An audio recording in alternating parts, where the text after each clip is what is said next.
Professor Bargou. He will talk about engaging the T cell for the treatment of hematologic malignancies. We invited Professor Bargou as a keynote speaker because he has been key in the development of another type of immunotherapy, not checkpoint inhibitors, but the development of bispecific monoclonal antibodies, which also slowly find a way in the treatment of solid tumors. He has been instrumental in the preclinical work, but also in the clinical work on the introduction of this study in our treatment armamentarium. I invite you here and thank you very much for coming to talk to us, Professor Bargou.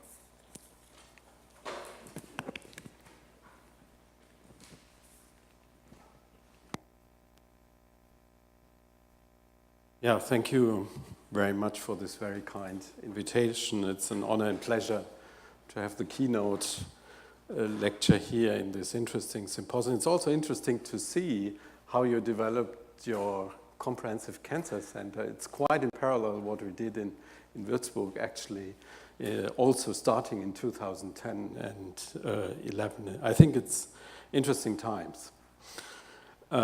Disclosures, mainly related, as you already mentioned, to my work here with the first BiTE, the first-in-class BiTE blinatumomab.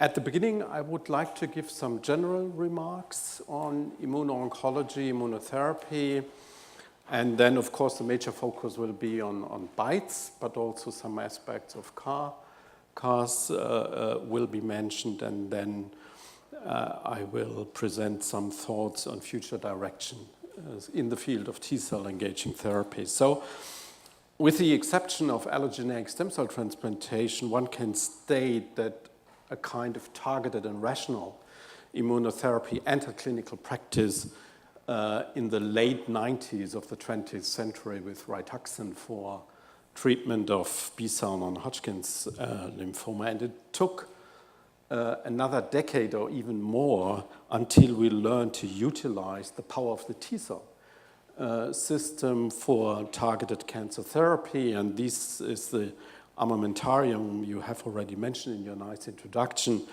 We have these broad indications for the checkpoints. We have approved CARs in the US and await this also for Europe in leukemia and lymphoma for the CARs, and also approval for the first BiTEs, blinatumomab. And we have oncolytic viruses in dermato-oncology, for example, and other interesting developments in the field. So why is the T-cell system so attractive for cancer therapy? Why is it so powerful compared to other components of the immune system? And I think that the major reason for this is that obviously T-cells have an inherent program to seek and destroy foreign cells, specifically detected by MHC T-cell receptor interaction, and this seek and destroy followed by proliferation mechanism has been shown also to be active by using, for example, CARs and BiTEs. So it's indeed a very powerful system. So you can use this system in two ways, and you have already mentioned this in your introduction.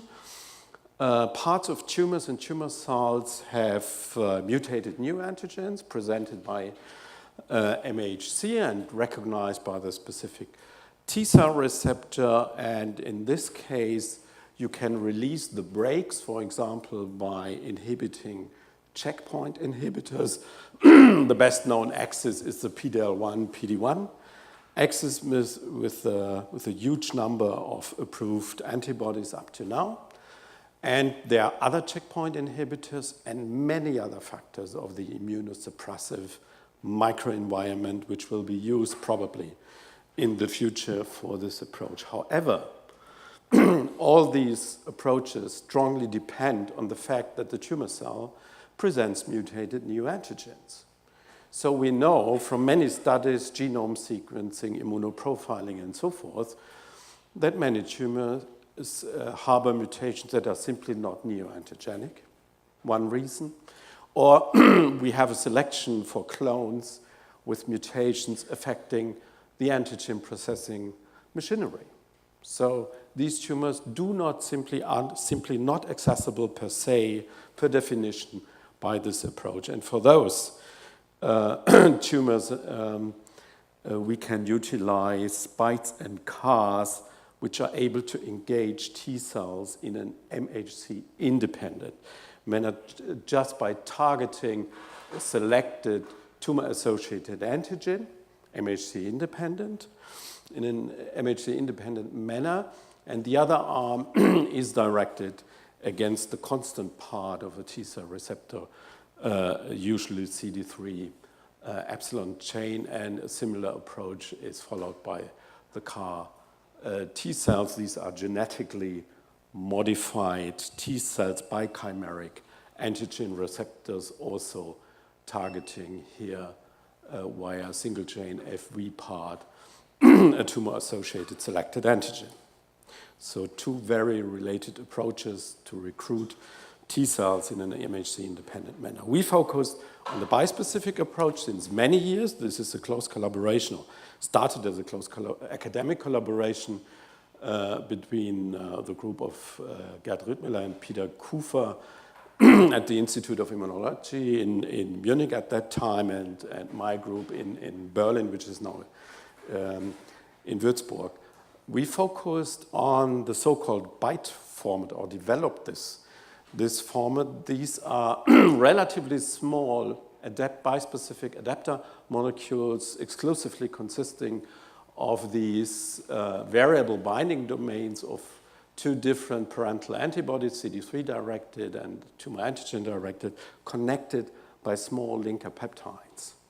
And this results in a relatively small molecule with high molecular flexibility. And this is probably the reason why these molecules are so efficacious or effective compared to other formats.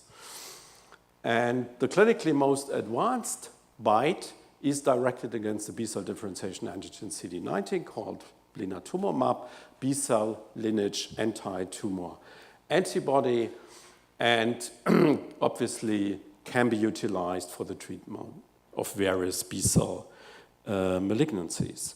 This slide summarizes 1 decade of preclinical work on this molecule, just saying that blinatumomab was active at very, very low concentrations ex vivo, in vitro, but also in animals, in the picogram per ml range, so orders of magnitude lower concentrations compared, for example, with monoclonal antibodies or other bispecific formats at that time.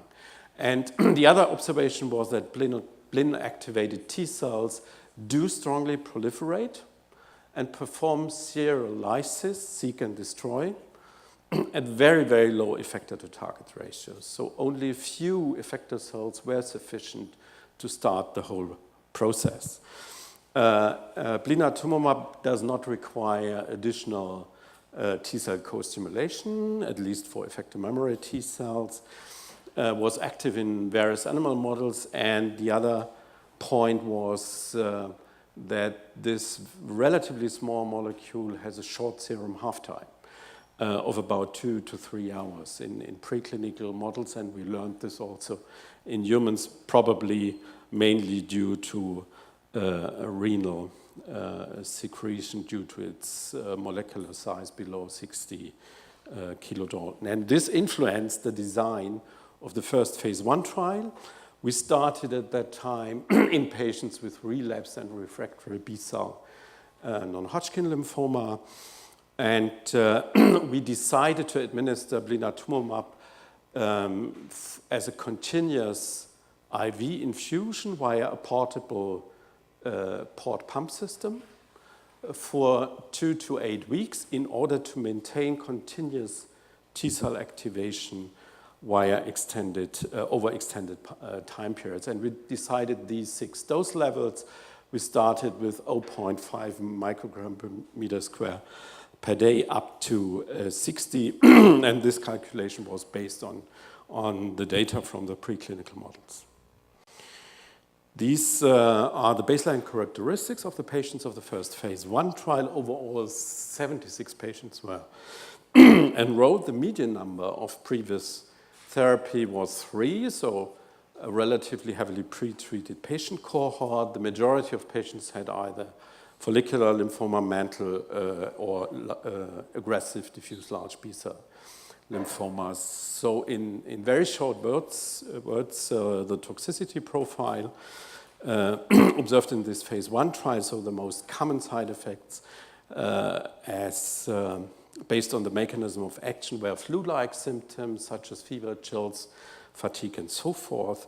Dose-limiting toxicity were neurological events, which presented as a toxic encephalopathy-like syndrome, but was reversible in the vast majority of patients, and the majority of side effects occurred within the first 3 days after treatment start. So the MTD was reached at 60, and at 90, we had these dose-limiting toxicity of these neurological side effects in this phase 1 trial in NHL patients. Efficacy, these were the first patients who showed efficacy starting at a dose level of 15 microgram. The first example was a patient with indolent non-Hodgkin's lymphoma and subtotal bone marrow infiltration. After 4 weeks of treatment, the bone marrow was nearly completely cleared, and just a few T cells here stained in brown were left in the bone marrow. Another example at 60, a target dose, was liver infiltration by a mantle cell lymphoma, which was completely cleared after a few weeks of treatment. And we had another example of patient with mantle cell lymphoma and bulky disease, and we had a nice tumor shrinkage observed in this patient as well. So we had the first idea that this kind of T-cell therapy might work in different tissues. The T-cells seem to infiltrate the different tissues, and the approach is able even to induce remissions in bulky disease. So we had a perfect dose-dependent efficacy in this trial. So at the lower dose level, no responders were observed.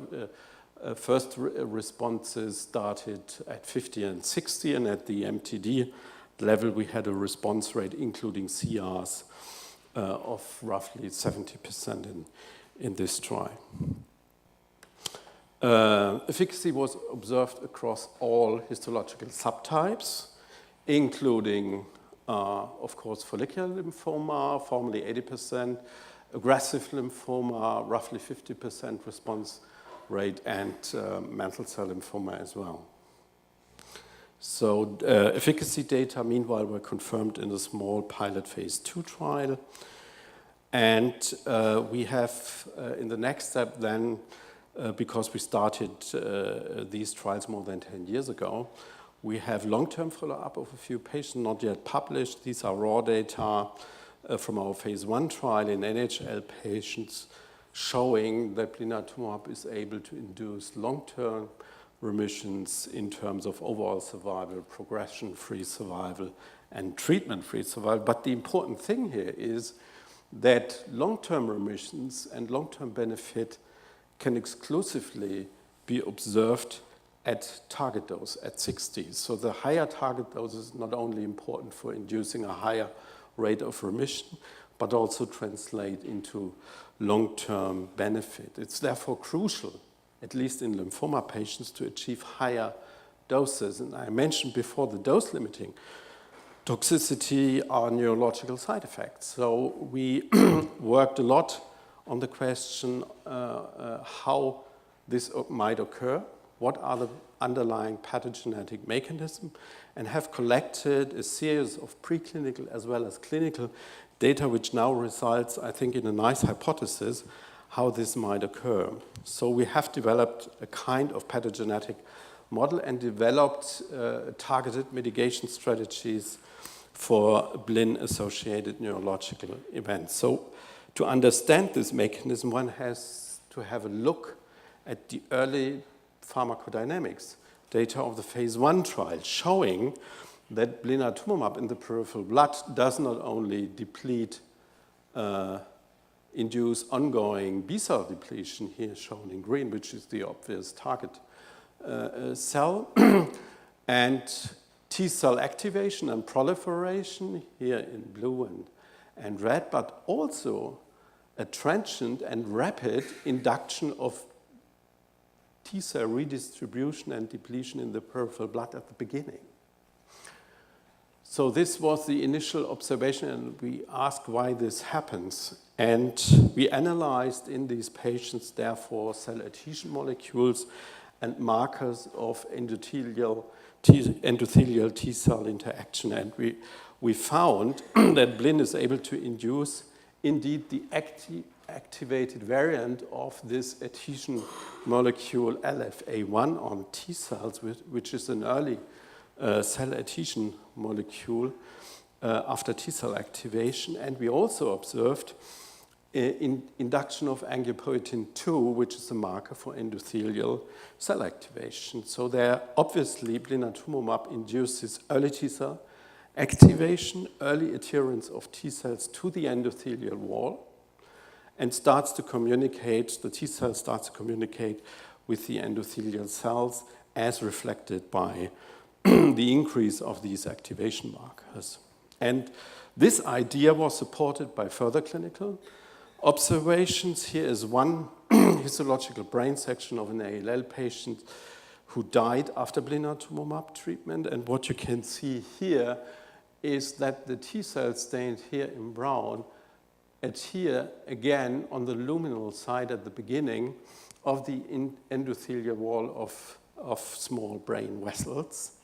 And they start to transmigrate on the other side of the endothelium, so showing that indeed blin-induced T cells are able to transmigrate into the central nervous system. In addition, we observed in several patients experiencing neurological events that in the cerebrospinal fluid, in the CSF, we can detect T cells, B-cell debris, and also blinatumomab in these patients. So to summarize the story, the idea is that activation of T cells by blinatumomab leads to early activation of T cells, increases, let's say, the stickiness of the T cells. They adhere to the endothelial wall and are able to transmigrate into the central nervous system. So we had the idea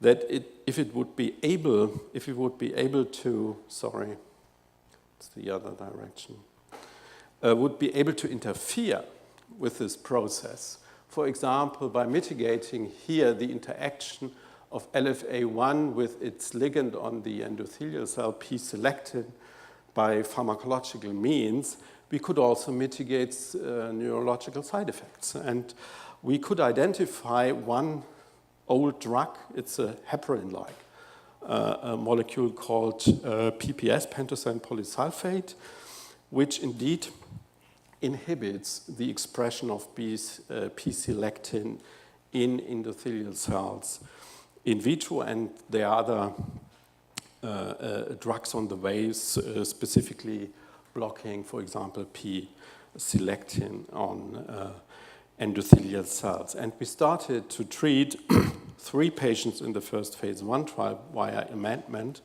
with PPS who were at high risk to experience neurological side effects, and did pharmacodynamics again. These are 3 patients without PPS co-administration plus blin, and these are the 3 ones with PPS co-administrations. And what you see here, as I showed you before, that the patients without PPS have a rapid disappearance and redistribution of their T cells within 1 hour, whereas those who get PPS have a delayed redistribution of the T cells in the peripheral blood. So our hypothesis seems to be right. We have a delayed T cell redistribution, and the interesting thing is that none of the patients, although treated at very high dose levels of 60, had to discontinue treatment due to neurological side effects. So in 2 patients, we observed no side effects, and we had only a transient and mild grade 1 in 1 patient. And 2 of the patients experienced a CR, and 1 of the CRs is still ongoing since many years. So this approach seems not to affect efficacy, which could also hypothesis, but these are still very, very low numbers and early data, and we have to confirm this in trials which will start very soon, I hope. So effective mitigation of neurotoxicity might therefore allow for higher dosing and might therefore lead to improved efficacy and long-term outcome, at least in NHL patients. So this is our hypothesis.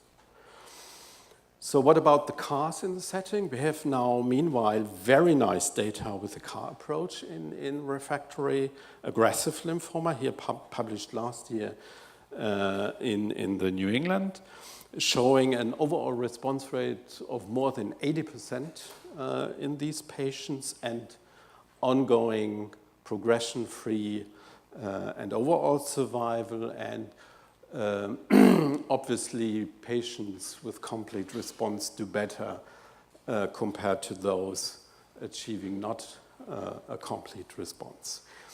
The toxicity profile of CAR T cells is quite similar to what we observe with the BiTEs. So we have neurological events grade 3+ in CARs, and even deaths with the CARs T-cell therapy. And there has been a paper published, I think in Nature Medicine a few months ago, showing a quite similar pathogenetic mechanism of neurotoxicity with the CAR T-cell. It seems to be also linked with early T-cell adherence to the endothelial wall. And this is different to the BiTEs. We have a relatively high rate of severe and clinically relevant cytokine release syndromes.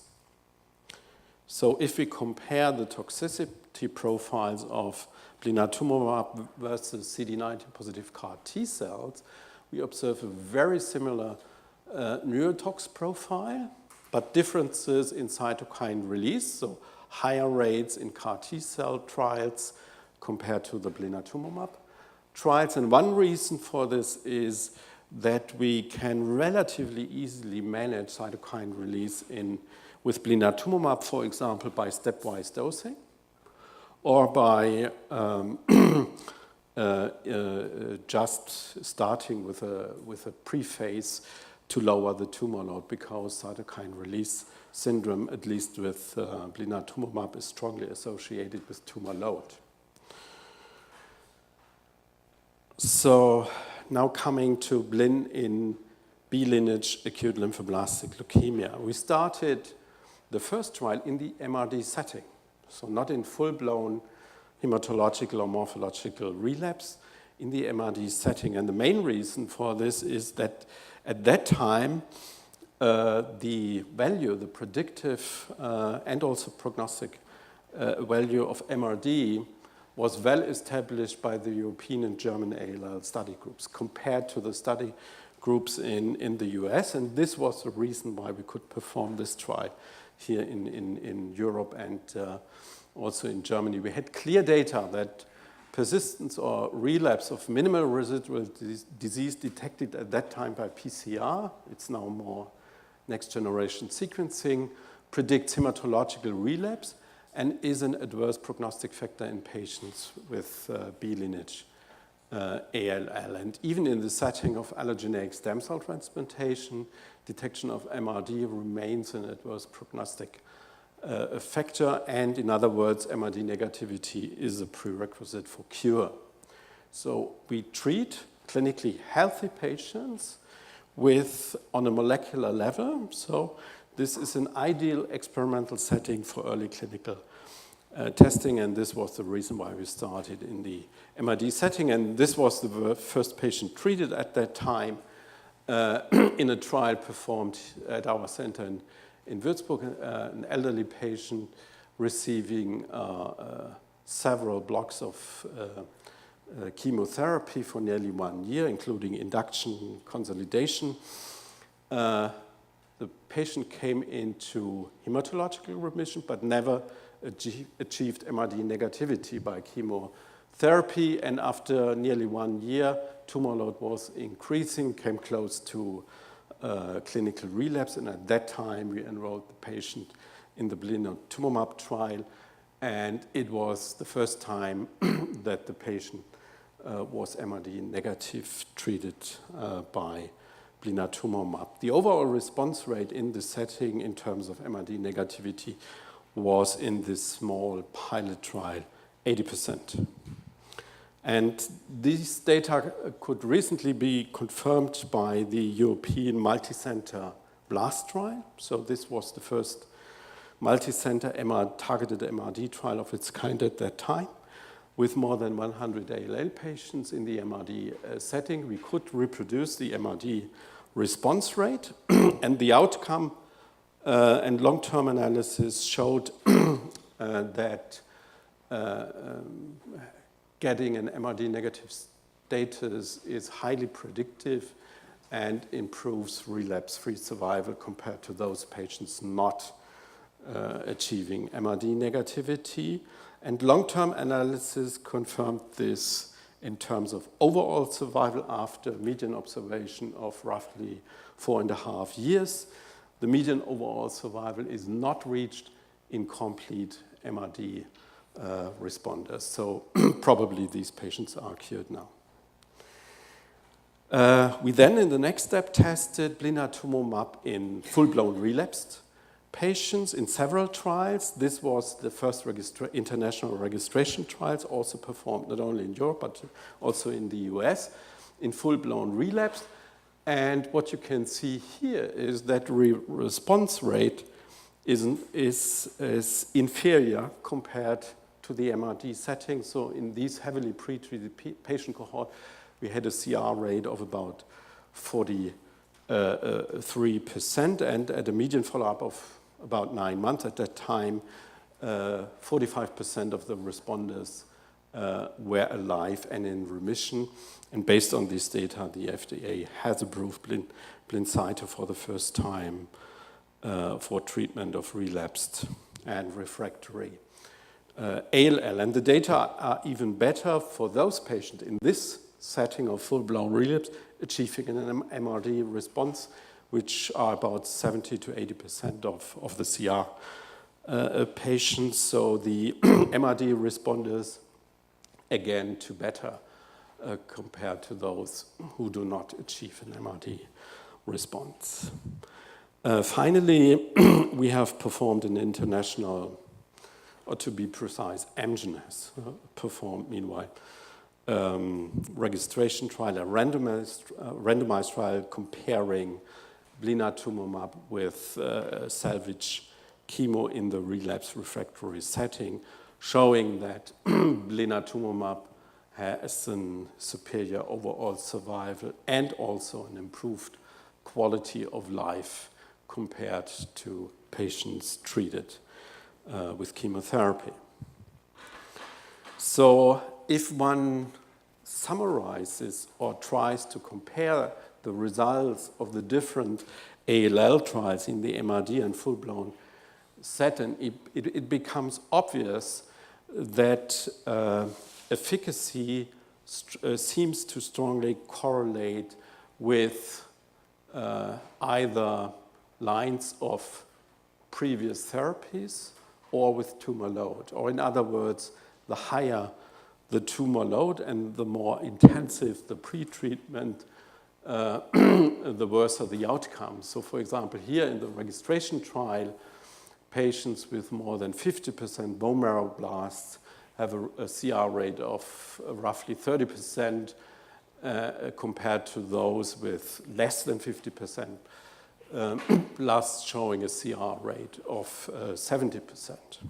And this is also reflected by the time-related endpoints, relapse-free survival or outcome, relapse-free survival and overall survival.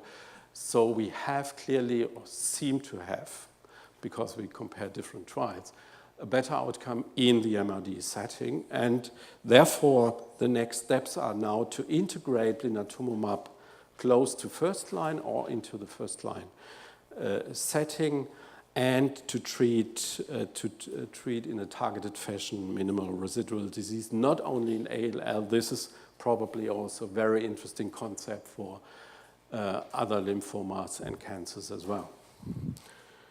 The interesting point here is that the CAR trials could confirm this observation. This is a paper very recently published in the New England. It's a long-term survival follow-up of a phase 1 trial of patients with relapse refractory ALL, again showing that overall survival and event-free survival are strongly associated with disease burden. And again, the threshold here was 5% blasts in the bone marrow, and less than 5% blasts is a morphological remission, but still this patient might be MRD positive. So again, also with the CAR T cells, the disease burden strongly correlates with outcome. So why is this? I think there's an obvious explanation, and there are first data on this. This holds true not only for ALL, but if we have a larger tumor mass, so the higher the tumor mass, the higher the number of previous therapies, the higher the genetic heterogeneity and the possibilities for clonal evolution, and the higher the probability to develop mechanisms of resistance and escape. And this is exactly what we see in ALL. We try to systematically screen for mechanisms of escape in different trials. And for example, in the phase 2 trials, we observe about 5 to 10% of relapses, for example, with CD19 negative disease. And the interesting thing here is that many of these patients persist either with other lymphoid markers, such as CD22, or come up with early myeloid markers, such as CD123. So these results directly feed in the design of combined multi-targeting trials, which in few centers have already started by combining different approaches, different CARs, different bites directed against different antigens in order to circumvent or prevent resistance and escape. There are other mechanisms of resistance observed with blinatumomab and also with the CAR T cells. For example, in our ALL trials, we observed a strong correlation with the number of Tregs and also observed that blinatumomab might activate Tregs, and therefore one can imagine to combine strategies blunting Treg function with blinatumomab. And the third mechanism, which was described by many groups, meanwhile, is that bites lead to the upregulation of T-cell exhaustion markers, mainly and including the PD-L1 axis. And these observations were all, meanwhile, instrumental for the design of future combinatorial trials. For example, we will start a trial in non-Hodgkin lymphoma patients where we combine blinatumomab with checkpoint antibodies, such as, for example, pembrolizumab. The important question is now, does this kind of T-cell engaging approach work beyond CD19 and CD19 positive diseases? And meanwhile, we can say, yes, we have the first positive data on this. One of the most interesting targets is B-cell maturation antigen on plasma cells or multiple myeloma cells, and we have very positive data from a phase 1 CAR T-cell trial showing a response rate of more than 80% in heavily pretreated myeloma patients. And in addition, meanwhile, we have positive data from other diseases, for example, AML, also responses are reported from CAR and BiTE trials targeting, for example, CD33 or CD123. So the interesting thing is now, does it work beyond hematological diseases? We therefore have started a phase 1 trial in patients with castration-refractory prostate cancers using the prostate-specific membrane antigen PSMA, which is not the same as PSA, and could present the first results of this trial in April at the AACR. 14 patients were treated at that time with continuous IV. Major side effects, again, were flu-like symptoms, MTD not yet reached, 5 dose levels tested ranging from 5 to 80, and again, there seems to be a kind of dose-dependent efficacy in terms of PSA response, and the most impressive patients was now treated at the highest dose level of 80. Therefore, I will give you a short introduction on this case history. This was at primary diagnosis, a 64-year-old patients treated at 80 at the highest dose level up to now. Since 2013, this patient had metastasized disease, mainly bone metastasis and lymph node metastasis, and was treated by 5 lines of anti-androgen and chemotherapy, including 1 experimental therapy with a PSMA-directed radiotracer. So at the time when we included the patient, enrolled the patient into the PSMA BiTE trial, in November 2016, he was at 6th line and had castration and chemo-resistant advanced prostate cancer with massive bone and lymph node metastasis and progressive disease. After 2 cycles of therapy, we observed an impressive response. This is a three-dimensional picture of a PSMA PET scan showing high tumor burden at baseline, including here the retroperitoneal lymph nodes, also axillary lymph nodes, bone marrow metastasis, and here we had a very, very nice partial remission, including a complete remission of the lymph node metastasis, and I would say a near complete remission of the bone metastasis. There are some lesions left. And this response by imaging was paralleled by PSA response and also other biochemical markers such as alkaline phosphatase.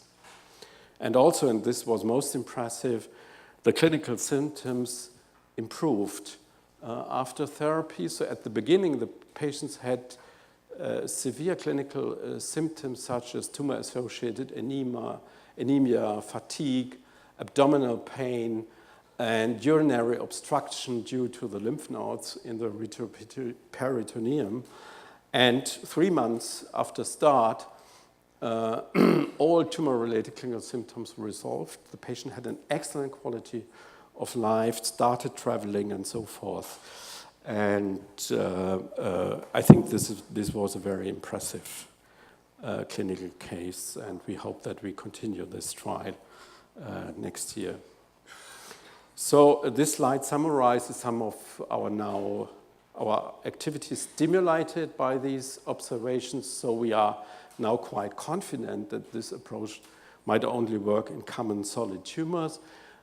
We therefore started not only phase 1 trials in hematology, but also in solid tumors, and will start by the end of the year phase 1 trials in lung cancer and glioblastoma.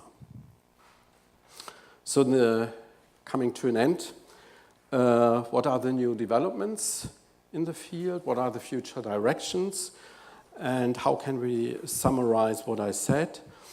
So I think an important step, and this probably holds also true for the CAR T cells, will be the development of targeted strategies mitigating neurological side effects. This will probably allow for more efficient dosing and improved outcome. Maybe molecules with a more modified, as half-extended bites with a more convenient administration mode will improve the field, but we have to wait for the efficacy and anti-drug antibody data of these ongoing trials. I think combinatorial trials and the design, the rational and targeted design of combinatorial trials is crucial and will make the next step in immuno-oncology. Also, the targeted therapy of minimal residual disease is a very attractive strategy beyond ALL, and we are very optimistic that we can further explore efficacy and relevance of this approach in solid tumors. These are the early inventors of the BiTE platform of blinatumomab. So at the beginning, this was a close collaboration by Peter Kufangard Riedmüller's group in Munich and my group in Berlin, which is now in Würzburg. These are the phase 1 centers of the first NHL trials, which did a very important job in the field, and these were the first MRD ALL centers, and here the reference labs for MRD evaluation were very important to start these trials. Thank you.